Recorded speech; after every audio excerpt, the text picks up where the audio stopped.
எல்லாருக்கும் வணக்கம்.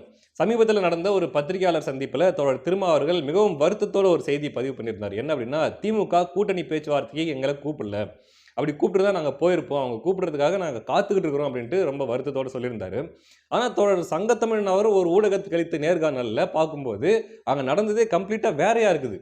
ஆக்சுவலா அங்க என்ன நடந்திருக்குது அப்படின்னா, திமுக விசிகாவ கூட்டணி பேச்சுவார்த்தைக்கு கூப்பிட்டுருக்குது. ஆனா சங்கத்தமிழன் உள்ளிட்டவர்கள் தான் தோழர் திருமா அவர்கள்ட்ட போயிட்டு தலைவரே கூட்டணி பேச்சுவார்த்தைக்கு நீங்க போக கூடாதுன்னு சொல்லி தடுத்திருக்காங்க. ஆமாங்க, அன்னைக்கு போகலங்க. நாங்க தாங்க போறதாக இருந்தா நாங்க போகக்கூடாதுன்னு சொல்லிட்டோம்ங்க. பாத்தீங்கல்ல, பின்ன கோவம் வருமா வராதாங்க? விசிகாவோட பெரிய கட்சியா திமுக. அதனாலதான் பொசுக்குன்னு கோவம் வந்துட்டு தோழர் சங்கத்தமிழன் அவர்கள் இல்ல தலைவரை நீங்க கூட்டணி பேச்சுவார்த்தைகளை நீங்க போகக்கூடாது. ஏன்னா அவங்களுக்கு தான் நம்ம தயவு தேவையை தவிர நமக்கு அவங்க தயவு தேவையே கிடையாது. ஒவ்வொரு தேர்தலையும் நம்ம தயவுல மட்டும்தான் அவங்க ஜெயிச்சிட்டு இருக்கிறாங்க. நம்ம மட்டும் பின்வாங்கிட்டோம் அப்படின்னா அவங்க கதி என்னத்துக்கு ஆகும்? 2016 தேர்தலில் கொஞ்சம் நினைச்சு பாருங்க. மக்கள் நல கூட்டணி அப்படின்ட்டு நம்ம குருநாதர் பின்னார் அப்படி போனதுனால அங்க போய் கட்டு விரியன் கண்ணாடி விரியன் நம்ம பேசிட்டு இருந்ததுனால திமுகவோட நிலைமை என்னத்துக்கு ஆச்சு? தோத்தாங்கல்ல, ஜெயிக்க முடிஞ்சுச்சா? நம்ம இல்லாம அவங்களால ஜெயிக்க முடிஞ்சுச்சா? அப்படி இருக்கும்போது அவங்க ஜெயிக்கிறதுக்கு ரொம்ப முக்கியமான காரணமா இருக்கிற நமக்கு 2 சீட்டு தான் கொடுப்பேன், அதுக்கு மேல 1 கூட தரமாட்டேன்னு அவங்க கேவலப்படுத்துறாங்க, இலக்காரமா பாக்குறாங்க அப்படின்னா என்ன இதுக்கு நம்ம அவங்க கிட்ட கூட்டணி பேச்சுவார்த்தைக்கு போகணும் அப்படின்ட்டு ரொம்ப மூர்க்கமா பேசி தடுத்து நிறுத்திருக்காரு தோழர் சங்க தமிழன் அவர்கள். நான் என்ற சரிப்பட்ட எண்ணெயை போட்டு மாட்டி விட்டுறாதீங்க. ஓ அப்ப அது நீங்க இல்லையா தோழர்? ஏன்னா நீங்க இவ்வளவு நேரம் பேசுனதெல்லாம் வச்சு அந்த கட்சியோட உயர்மட்ட குழுவே நீங்களா தான் இருப்பீங்க. நீங்க தான் தோழர் திருமா அவர்களை கூட்டணி பேச்சுவார்த்தைக்கு போகாம தடுத்திருப்பீங்கன்னு நினைச்சிட்டு இருந்தேன். ஏன்னா அந்த கட்சியிலேயே ஒரு நேர்மையாகவும் ஒரு துணிச்சலாகவும் ஒரு தைரியமாகவும் ஒரு விஷயத்த சொல்றதுக்கான அந்த ஆற்றல் தோழர் சங்கத்தமிழன் உங்ககிட்ட மட்டும்தான் இருக்குது. எதை வச்சு நான் சொல்றேன் அப்படின்னா, அந்த கட்சியில் இருக்கிற தலைவர் தோழர் திருமா அவர்களுக்கே தன்னுடைய கூட்டணி வச்சிருக்கிற திமுகவை விமர்சிக்கிறதா கொஞ்சம் கொஞ்சம் பயப்படுவாப்புல, ரொம்பலாம் இல்ல, கொஞ்சம் பயப்படுவாப்புல, லைட்டா அப்படி தோழமை சூட்டுவாப்புல, அவ்வளவுதான். ஆனா திராவிட மாடலையே வெளுத்து வாங்கக்கூடிய அந்த தைரியம் தோழர் சங்கத்தமிழனுக்கு தான் இருக்குதுன்னு பாத்துக்கங்களேன். அவர் காசு போயிருக்குல்ல, உண்மையில திராவிட மாடல் அவர் உருவாக்கி இருந்தா நேரம் கொடுத்துருக்கேன். நாங்க 3 தொகுதி கேட்டிருக்கிறோம். அந்த 3 தொகுதியில ஒரு தொகுதி பொது தொகுதியை கேட்டுக்கிறோம் அப்படிங்கிறது ஐயா ஸ்டாலின் அவர்களுடைய காதுகளுக்கு போயிருக்காதா? அப்போ உண்மையாவே நீங்க திராவிட மாடலை உருவாக்கி இருந்தா எங்களை கூப்பிட்டு அந்த தொகுதியில கொடுத்துருக்கணும்ல, ஏன் கொடுக்கல? அப்ப நீங்க திராவிட மாடல் அப்படின்ட்டு நீங்க பித்தலாட்டம் பண்றீங்களா? நீங்க போர்ஜரி பண்றீங்களா? அப்ப திராவிட மாடல் நீங்க ஊரை ஏமாத்துறீங்களா? நீங்க ஊரை வேணா ஏமாத்தலாம், எங்க தலைவரையும் சேர்த்து நீங்க ஏமாத்துறீங்களா? எங்க தலைவரை பார்த்தா உங்களுக்கு எப்படி தெரியுது? குழந்தை மாதிரி தெரியுதா? ஏதோ பொம்மை காரு, பொம்மை ரயில், ரிமோட் பிளைன்லாம் வச்சுக்கிட்டு கலகலன்னு விளையாண்டுட்டு இருக்கிற ஆள் மாதிரி தெரியுதா? இதுதான் நீங்க உருவாக்குனதா சொன்ன திராவிட மாடலா அப்படின்ட்டு கொதிச்சிருக்கிறாருங்க தோழர் சங்கத்தமிழன். அது மட்டுமா, இன்னும் ஆவேசமா இன்னும் ஆக்ரோஷமா ஒன்று கேட்டிருக்கிறாரு. ஏன் என் தலைவர் பொது தொகுதியில நிக்க கூடாதா அப்படின்ட்டு ஆக்ரோஷமா கேட்டிருக்காரு. ஏன் எங்கள் தலைவர் பொது தொகுதி நிக்க கூடாது? நான் வைக்கிறேங்க. பாத்தீங்கல்ல, எவ்வளவு ஒரு கோபம், எவ்வளவு ஒரு ஆக்ரோஷம், திராவிட மாடலையே கேள்வி எழுப்பக்கூடிய அந்த அறச்சீற்றம். இதெல்லாம் அவர் யாரை பார்த்து பேசிட்டு இருக்காருன்னு நினைக்கிறீங்க? முதல்வர் மு.க. ஸ்டாலின் அவர்களை பார்த்து பேசிக் கொண்டிருக்கிறார். உங்களுக்கு நம்பிக்கை இல்லையா? மு.க. ஸ்டாலின் அவர்களே சொல்லணுமுங்க. எப்படி இந்த ஒரு துணிச்சலும் இந்த ஒரு சவால் விடும் தன்மையும் தோழர் திருமாவர்களுக்கு முதல்ல இருக்குதா? அவர் இன்னுமே தோழமை சுட்டுதல், ஒவ்வாமையுடன் ஏற்றுக்கொள்ளுதல் இந்த மோட்லேயே தான் இருக்காரே தவிர மனசு இன்னும் அதுல இருந்து வெளியே வரல. ஆனா தோழர் சங்கத்தமிழன் அவர்கள் திராவிட மாடலே எதிர்த்து கேள்வி கேட்கும் அளவுக்கு ஒரு ஒரு ஆளுமையுள்ள தலைவராக இருக்கிறார். இதன் மூலமா விசிக தோழர்கள் ஒன்று மட்டும்தான் புரிஞ்சுக்கணும். என்ன அப்படின்னா, உங்களுக்கான சரியான தலைமை எது அப்படின்ட்டு நீங்கள் சிந்திக்க வேண்டிய நேரம் வந்துவிட்டது. அந்த சிந்திக்க வேண்டிய தருணத்தை உங்களுக்கு தோழர் சங்கத்தமிழன் அவர்கள் ஏற்படுத்தி கொடுத்திருக்கிறார் அப்படின்றது என்னுடைய பார்வையா இருக்குதுங்க. அதே போல தோழர் சங்கத்தமிழன் அவர்களுக்கும் நான் ஒண்ணுதான் சொல்லிக்க விரும்புறேன்.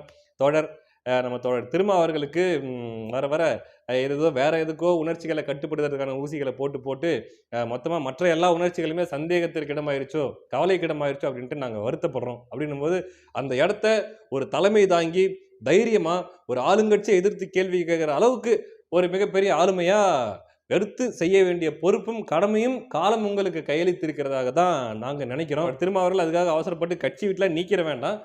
பாவம் ஒரு துணை பொதுச் செயலாளர் போஸ்ட் போட்டு கட்சியிலே வச்சுக்கோங்க. ஏன்னா ரொம்ப நாள் கட்சிக்காக உழைச்சிருக்கிறாரு, பார்த்து ஒரு நல்ல முடிவாக எடுங்க. அப்புறம் இன்னொரு செய்திங்க, பார்த்துட்டு அதிர்ந்து போயிட்டேன். என்ன அப்படின்னா, நம்முடைய ஐயா முதல்வர் ஸ்டாலின் அவர்கள் ஒரு விஷயம் சொல்லியிருக்கிறார். அது என்ன அப்படின்னா, மக்களின் கைகளில் மனுக்களுக்கு பதில் மக்களின் முகங்களில் மகிழ்ச்சி. அதாவது மக்களின் கைகளில் மனுக்களை காண முடியவில்லை, மாறாக அவர்களின் முகங்களில் மகிழ்ச்சியை காண்கிறேன். ஏழையின் சிரிப்பில் இறைவனை காண்போம் என அண்ணா சொன்னதை இப்போது மக்களின் முகங்களில் காண்கிறேன் அப்படின்ட்டு ஐயா ஸ்டாலின் அவர்கள் சொல்லியிருக்காரு. அதாவது மக்களின் கைகளில் மனுக்களை காண முடியவில்லைன்னா என்ன அர்த்தம்? அரசாங்கத்துக்கிட்ட வைக்கிறதுக்கு மக்களுக்கு எந்த கோரிக்கையுமே இல்லை. அந்த அளவுக்கு ஒரு நிறைவான ஒரு உயர்வான ஒரு வாழ்க்கையை மக்கள் வாழ்ந்துட்டு இருக்கிறாங்க. ஒரு மனு கூட இல்லைங்க, ஒரு கோரிக்கையும் இல்லை. அதாவது அது அரசு ஊழியர்களாக இருக்கட்டும், அல்லது லாரி ஓட்டுநர்களாக இருக்கட்டும், அல்லது கூலி வேலைக்கு போகிறவங்களா இருக்கட்டும், அல்லது இந்த மாதிரி எல்லா தரப்பு மக்களாக இருக்கட்டும், எந்த தரப்பு மக்களுக்குமே எந்த ஒரு கோரிக்கையும் கிடையாதுங்க. எல்லாமே நிறைவு செய்யப்பட்டு விட்டது. அதாவது இந்த முதல்வன் படத்துல லாஸ்ட்ல பாருங்க, அந்த புகார் பெட்டின்னு ஒண்ணு இருக்கும். அந்த புகார் பெட்டி வர வர நெறைய ஆரம்ப காலகட்டத்தில நெறைய அதுல புகார்கள் வந்து குவிஞ்சுட்டே இருக்கும். ஒரு கட்டத்தில அந்த புகார் பெட்டியே காலியாயிரும். ஏன்னா மக்களுக்கு எந்த புகாருமே இருக்காது. அந்த அளவுக்கு செல்வ செழிப்போடு மக்கள் வாழ ஆரம்பிச்சிருப்பாங்க, அந்த படத்துல. அந்த மாரி ஐயா ஸ்டாலின் அவர்கள் சொல்றாரு, "எந்த கோரிக்கையுமே மக்களுக்கு இல்ல. மக்களுடைய முகங்களில் மகிழ்ச்சி மட்டும் தான் இருக்குது." அப்படின்ட்டு ஐயா ஸ்டாலின் அவர்கள் சொல்றாரு.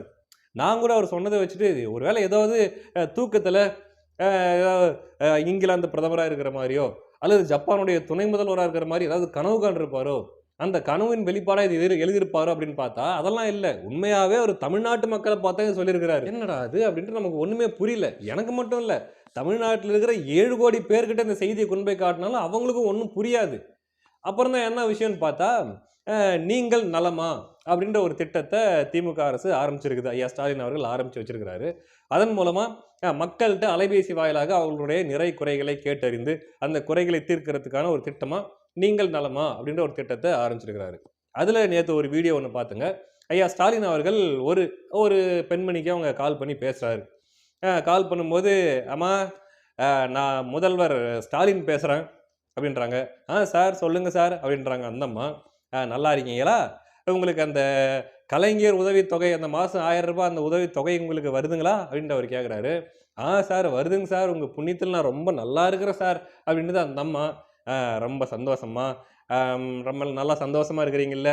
வீட்ல எல்லாரும் மகிழ்ச்சியா இருக்கிறாங்கல்ல?" அப்படின்னு கேட்குறாரு. ரொம்ப சந்தோஷமா இருக்கிறாங்க ஐயா உங்க புண்ணியத்தால." அப்படின்ட்டு அந்த அம்மா சொல்லுது. உடனே அவர் சொல்றாரு, சரிம்மா, அந்த 1000த்துல ஏதாவது நீங்க சேமிப்பு ஏதாவது பண்றீங்களா?" அப்படின்னு கேட்குறாரு. அதாவது அவர் மாசம் மாசம் குடுக்குற அந்த ரூ. 1000ல ஒருவேளை அவங்க வாடகை வீட்ல இருந்தாங்கன்னா, அந்த வீட்டுக்கு வாடகை கட்டிட்டு, மின் கட்டணம் கரண்ட் பில்லு கட்டிட்டு, வெளிய போயிட்டு வர்றதுக்கு அந்த போக்குவரத்து செலவுகள், வீட்ல யாராவது உறவினர்கள் வந்தாங்கன்னா, அவங்களுக்கு செய்ய வேண்டிய செலவுகள், இன்னும் வந்து அந்த மாசத்துக்கான மளிகை செலவுகள், இன்னும் சில இதர செலவுகள், இதெல்லாம் போயிட்டு அந்த ரூ. 1000ல ஏதாவது சேமிக்கிறீங்களாம்மா? அப்படின்ட்டு அவரு கேட்குறாரு. பார்த்தீங்களா? எவ்வளோ ஒரு உயர்ந்த நோக்கம் இருந்தா, அந்த சேமிப்ப பத்தி ஐயா ஸ்டாலின் அவர்கள் பேசுவாரு. ஏன்னா, அவரு குடுக்குற அந்த ரூ. 1000 வச்சு மக்கள் ஊதாரித்தனமா செலவு பண்ணிறக்கூடாதுன்ற அக்கறை அது. தமிழ்நாட்டு மக்கள் எல்லாம் ஊதாரிகள் ஆயிட்டாங்கன்னா, அப்புறம் பொருளாதார சிக்கல் வந்துரும்ல. அப்ப ஊதாரிகளாக இல்லாமல், சிக்கனமாக செலவு செய்து, அந்த குடும்பத்தை ஒரு உயர்ந்த நிலைக்கு கொண்டு வந்துரணும் அப்படின்றதுக்காக, அந்த ரூ. 1000 நான் குடுத்தனே, அத சிக்கனமா செலவு பண்ணி அதுல சேமிப்பு பண்றீங்களா? அப்படின்ட்டு ஐயா ஸ்டாலின் அவர்கள் கேட்கிறாரு. அதுக்கு அந்த அம்மாவும், "ஐயா, ஆமாங்க ஐயா. நாங்க ரொம்ப சந்தோஷமா இருக்கோங்க. எல்லாத்துக்கும் நீங்க தான் ஐயா காரணம்." அப்படின்ட்டு அந்த அம்மா ஃபோன்ல சொல்றாங்க. உடனே ஐயா ஸ்டாலின் அவர் சொல்றாரு, "அம்மா, இத இதோட நிறுத்திறாதீங்க. அப்படியே அக்கம் பக்கத்துல இருக்கிறவங்க கிட்ட சொல்லுங்க. ஐயா ஸ்டாலின், முதல்வர் ஸ்டாலின் ஃபோன் பண்ணாரு. ஃபோன் பண்ணி உங்கள எல்லாம் நல்லா விசாரிச்சதா சொன்னாரு. அப்படின்ட்டு சொல்லுங்க." அப்படின்ட்டு ஐயா ஸ்டாலின் அவர்கள் சொல்றாரு. எப்படி? இப்ப இப்ப அந்த கனெக்ஷன் வருதா? மக்களின் முகங்களில் நான் மகிழ்ச்சியை மட்டுமே காண்கிறேன். மக்களின் கைகளில் நான் மனுக்களை காணவில்லை. அப்படின்ட்டு ஐயா ஸ்டாலின் அவர்கள் சொல்றதுக்கான அந்த கனெக்ஷன் இப்ப உங்களுக்கு புரியுதுங்களா? இப்ப எனக்கு என்ன ஒரு ஆர்வம்னா, எனக்கு எப்போ ஐயா ஸ்டாலின் அவர்கள் கிட்ட இருந்து கால் வரும், நம்ம அவர்கிட்ட பேசணும் அப்படின்ற ஒரு ஆர்வம் எனக்கு இருக்குதுங்க. ஏன்னா, எப்படியும் கால் பண்ண உடனே, "தம்பி நல்லா இருக்கீங்களா?" அப்படின்ட்டு ஆரம்பிப்பாரு. ஐயா நல்லா இருக்குங்க ஐயா" அப்படிம்பேன். அதுக்கப்புறம் எப்படியும் பழக்க தோஷத்துல, "தம்பி, கலைஞர் மகளிர் உதவித்தொகை உங்களுக்கு மாசம் மாசம் கரெக்ட்டா வந்துருதுங்களான்னு?" கேட்பாரு. நானும் சுத்தி முத்தி பார்த்துட்டு, வருதுங்க ஐயா. ஆனா எனக்கு வரல. எங்க பாட்டிக்கு வருது. ஆனா எங்க பாட்டிக்கு வர்ற அந்த கலைஞர் உதவித்தொகை ரூ. 1000 வச்சு எங்க குடும்பமே ரொம்ப ஓஹோன்னு வாழுதுன்னா பார்த்துக்கங்களேன். எங்க குடும்பத்தோட செலவுகள், எங்களோட எல்லா செலவுகளும் அந்த ரூ. 1000 வச்சு தான் நாங்க வாழ்ந்துட்டு இருக்கிறோங்க ஐயா. அது மட்டும் இல்லாம நாங்க ஊதாரித்தனமா செலவு பண்ணக்கூடாதுன்னு நீங்க சொன்னதால, அந்த ரூ. 1000லயும் ஒரு குறிப்பிட்ட தொகையை எடுத்து சேமிப்பா வச்சு, அந்த சேமிப்புல இருந்து திமுகவுக்கு கட்சி நிதி குடுக்கலான்ட்டு இருக்கிறோன்னா பார்த்துக்கங்களேன். அப்படின்ட்டு நான் ஐயா ஸ்டாலின் அவர்கள்கிட்ட சொல்லலான்ட்டு இருக்கிறேங்க. ஏன் தெரியுமா? அதையும் ஐயா ஸ்டாலின் அவர்கள் நம்புவார். அதான் நம்ம ஐயாவோட ஸ்பெஷாலிட்டி. அடுத்த காணொளியில சந்திக்கலாம். நன்றி.